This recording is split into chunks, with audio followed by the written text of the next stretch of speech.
तो दोस्तों एक बार फिर से आप सभी का स्वागत है हमारे YouTube चैनल उत्तराखंड 360 में। और आज से मैंने एक नई सीरीज शुरू कर दी है दोस्तों, और ये है प्रीवियस ईयर क्वेश्चन सीरीज। यानी कि जो प्रश्न अभी तक किसी न किसी एग्जाम में आए हैं उनका ही मैं यहाँ पे आपको सॉल्यूशन करवाने वाला हूँ। थोड़ा सा किसी किसी प्रश्नों में व्याख्या भी करवाऊंगा, और ये ऐसे प्रश्न हैं जो कहीं ना कहीं आए हुए हैं, और इसीलिए मैंने सीरीज का नाम दिया सीधी बात दो नो बकवास। यानी कि 10 मिनट में मैं आपको यहाँ पे 20 प्रश्न करवाऊंगा।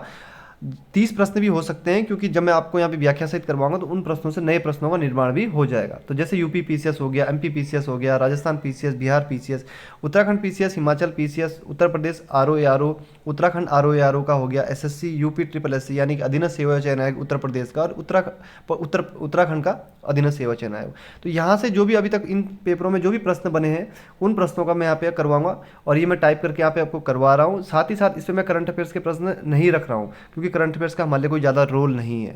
ठीक है, और जो बहुत ही आसान प्रश्न है तो वो भी मैं बिल्कुल हटा दूंगा। जो ठीक ठाक प्रश्न है वो ही यहाँ पे मैं करवाऊंगा। तो आने वाले जो एग्जाम है, जैसे आरओ आरओ का हो गया, पीसीएस का हो गया, तो यहाँ पे आपको फायदा मिलेगा। जो वीपीडीओ का हो गया, वीपीडीओ में तो खैर अब एक महीना ही बचा है। तो ये प्रश्न आपको क्या करना है, नोट करना है। सबसे पहले तो आपको कॉपी बनानी है, कॉपी में आपको ये सारे प्रश्न नोट करने हैं दोस्तों, और जो व्याख्या मैं करवाऊंगा वो भी आपको नोट करनी है। और ये सीरीज अगर मैं लगातार जारी रखता हूँ तो कहीं ना कहीं आपको बहुत ज़्यादा फायदा होने वाला है। तो कमेंट बॉक्स में भी जरूर बताएं आप लास्ट में कि आपको कैसी लगी सीरीज। और हर सीरीज के लास्ट में 2 या 3 प्रश्न आपको होमवर्क टेस्ट सीरीज के तौर पे भी दूंगा, कमेंट बॉक्स में आपको बताना है। ठीक है, तो चलिए पहले प्रश्न की तरफ बढ़ते हैं। ग्वादर बंदरगाह पाकिस्तान के किस प्रांत में स्थित है? तो देखिए, ग्वादर बंदरगाह बलूचिस्तान प्रांत में स्थित है। सीधे सीधे कई बार प्रश्न क्या बनता है, ग्वादर बंदरगाह कहाँ है? पाकिस्तान में है। अगर प्रांत पूछ लिया तो बलूचिस्तान प्रांत में है। बलूचिस्तान प्रांत की बात करें दोस्तों तो इसको कैलिफोर्निया की उपमा प्राप्त है। किसकी? कैलिफोर्निया की उपमा प्राप्त है, यानी कैलिफोर्निया से तुलना मान लीजिए आप। अगर हम बात करें पाकिस्तान को, तो पाकिस्तान को नहरों का देश भी कहा जाता है। नहरों का देश किसे कहा जाता है, ये प्रश्न भी एग्जाम में आया हुआ है। तो नहरों का देश किसको कहते हैं? पाकिस्तान को। संयुक्त राष्ट्र महासभा ने वर्ष 2023 को किसके अंतर्राष्ट्रीय वर्ष के रूप में घोषित किया है? तो मिलेट्स वर्ष के रूप में घोषित किया है 2023 को। मोटे अनाज वाली फसलें जो है, ठीक है, तो मिलेट्स किसका अर्थ क्या हुआ? मोटे अनाज वाली फसलें। तो ये है हमारा अंतर्राष्ट्रीय वर्ष किसका? मिलेट्स का। इसी संदर्भ में अगर एक प्रश्न मैं आपसे पूछूं तो 2023 में मई में ही, ठीक है, उत्तराखंड में भी एक आयोजन हुआ है मिलेट्स का। ठीक है, मोटे अनाजों की जो फसलें हैं उसके लिए एक सम्मेलन हुआ था मई 2023 में। तो ध्यान रखेंगे आप, देहरादून में वो सम्मेलन हुआ था। हो सकता है उसकी तिथि पूछ ले, करंट अफेयर्स में मैंने आपको करवा रखा है। किस चिश्ती संत को चिरागे दिल्ली कहा जाता था? तो चिरागे दिल्ली कहा जाता था नसीरुद्दीन को। ठीक है, जब जब चिश्ती संत की बात आएगी तब तब निजामुद्दीन औलिया का नाम सबसे महत्वपूर्ण हो जाता है हमारे लिए। और चिश्तिया संप्रदाय के सबसे लोकप्रिय संत थे निजामुद्दीन औलिया। इनको महबूब इलाही कहा जाता था। महबूब इलाही का अर्थ होता है ईश्वर का प्रिय। क्या होता है? ईश्वर का प्रिय। इसके अतिरिक्त इनको क्या कहा जाता है?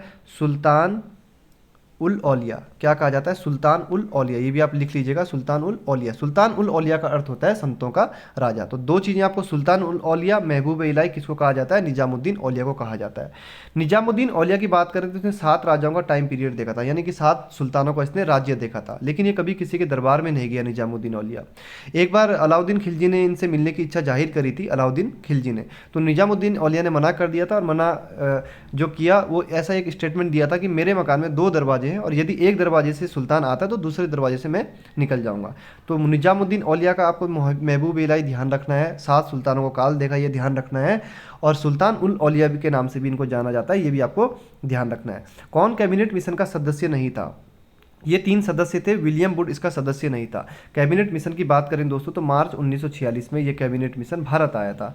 1945 में क्या होता है, ब्रिटेन में चुनाव होते हैं तो यहाँ पे इटली की सरकार बनती है, और इटली यहाँ पे क्या बन जाते हैं? प्रधानमंत्री बन जाते हैं। तो इटली कहते हैं कि भारतीयों को भी क्या है, स्वतंत्र होने का अधिकार है। तो इसके लिए वो क्या करते हैं, 3 सदस्यीय मिशन की वो गठन करते हैं, जिसमें 3 सदस्य ये हैं, पैथिक लॉरेंस, स्टेपर्ट क्लिप्स और A.V. अलेक्जेंडर। और पैथिक लॉरेंस इस मिशन के अध्यक्ष थे।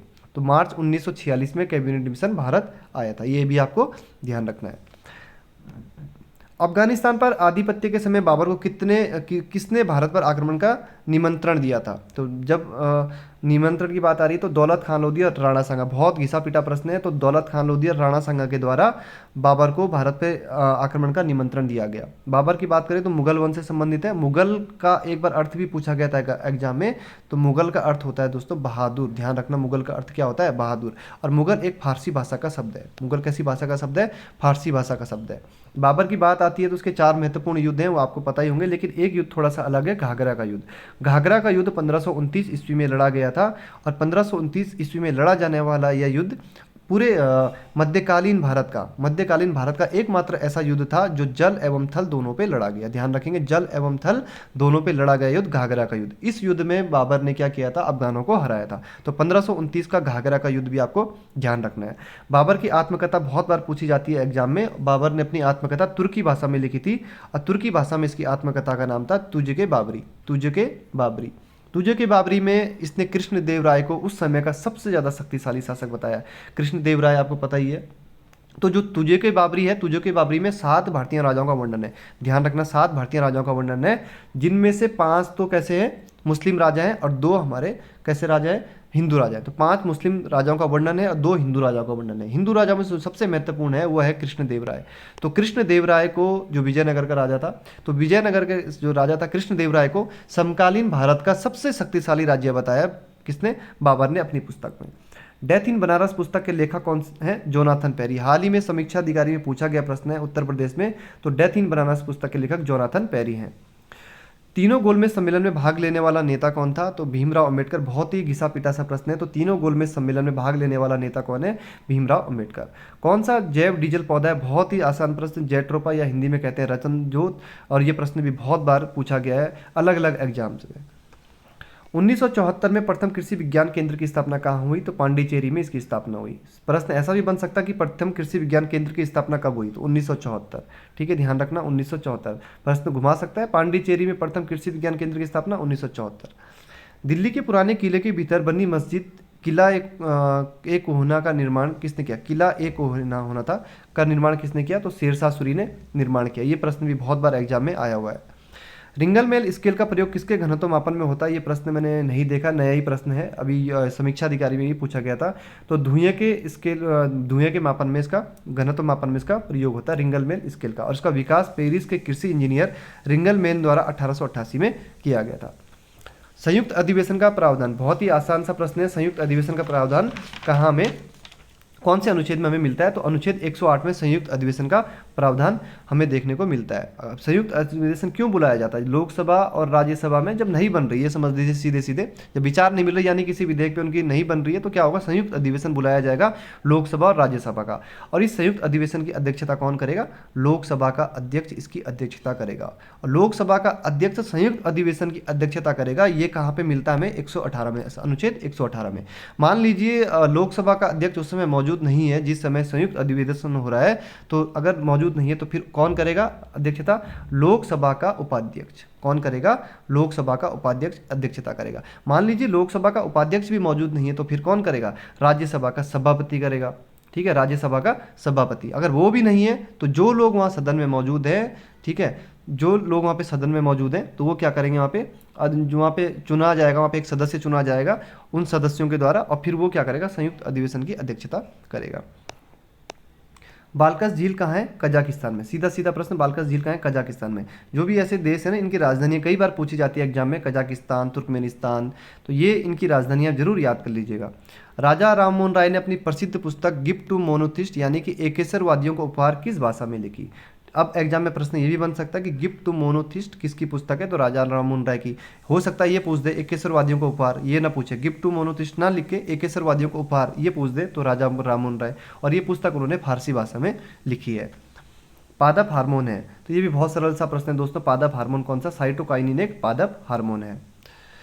16वां प्रश्न है, मैथान बेल पहाड़ी एवं तिलैया बांध किस नदी पर है, तो ये बराकर नदी पर है। और बराकर नदी दामोदर नदी की सहायक नदी है। तो मैथान बेल पहाड़ी एवं तिलैया बांध तो चलिए बहुत कई बार एग्जाम में आया है।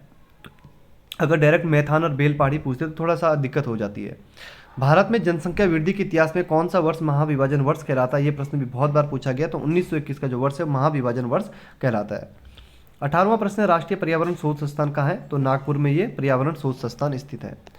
लौंग फूल के किस भाग से प्राप्त होता है, तो ये फूल की कली से प्राप्त होता है, लौंग फूल की कली से प्राप्त होता है। 20वां प्रश्न है, पूर्वी समुद्र की स्वामिनी किस देश को कहा जाता है, तो श्रीलंका को पूर्वी समुद्र की स्वामिनी कहा जाता है। श्रीलंका की बात करें तो एक बार आईएएस में पूछा गया क्वेश्चन था। श्रीलंका जो है नीलम रत्न के लिए बहुत ज़्यादा फेमस है, और साथ ही साथ एक और है जिरकॉन। ठीक है, तो जिरकॉन के लिए भी बहुत ज़्यादा फेमस है। 2 प्रश्न आपके लिए आज है, संविधान की मूल संरचना की अवधारणा सर्वोच्च न्यायालय द्वारा किस वाद में प्रतिपादित की गई, कमेंट बॉक्स में जरूर बताएं आप। और अब्दुल रज्जाक किसके समय में यहाँ पे इंडिया आया था, तो ये चीज़ें आपको बतानी है। बहुत महत्वपूर्ण प्रश्न है दोनों के दोनों। वीडियो आपको कैसा लगा कमेंट बॉक्स में जरूर बताएं, और कल से भी ऐसी 20 प्रश्नों की सीरीज आपके लिए जारी रहेगी। किसी दिन मान लीजिए नहीं आती है तो अगले दिन मैं 30 प्रश्नों की या 35 प्रश्नों की सीरीज लेके आऊँगा। धन्यवाद।